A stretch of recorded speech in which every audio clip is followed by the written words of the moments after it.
Okay, so I have to start by is this new role taking you completely out of the Rizzoli Isles game? No, I'm going to be doing another episode at the end of the month, it looks like.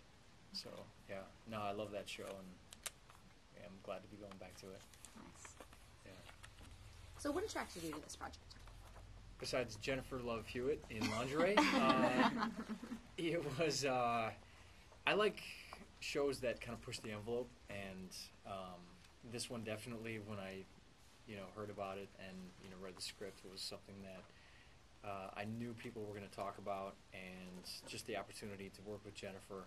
And then when I heard that Sybil was coming on board, I was like, this is dream come true.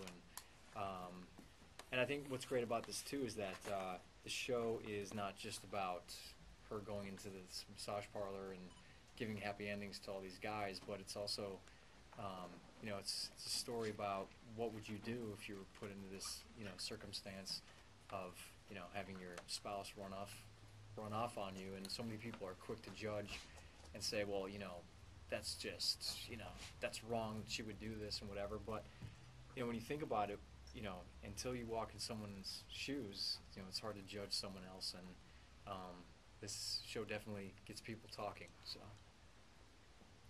and it's been fun. Can you talk about the relationship between Evan and Riley?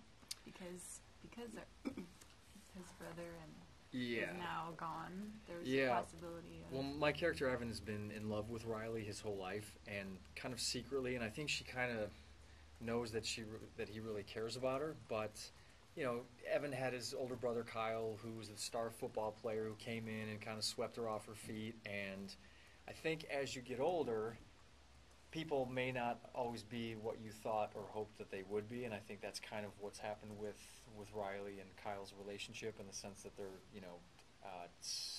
9 years into their marriage, I guess, and I think he's not necessarily the guy that she had hoped he would be in a lot of ways. In some ways, they still have great chemistry, and you can tell that they really love each other, but in other ways,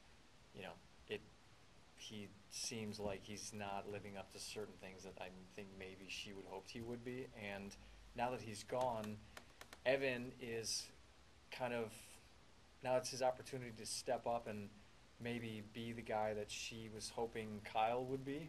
And Evan's always been someone who's kind of flown under the radar and never really felt like he knew how to step up and be a man. But now that Kyle's gone, there's the opportunity to do so, and he loves Riley's kids, and he's a good guy, but he's wrestling and struggling with this thing of, this is my brother's wife, but you can't deny when two people have feelings for each other. And I think as the series goes on, you see and you start to wonder, well, would Riley and Evan make a better match than Kyle and Riley?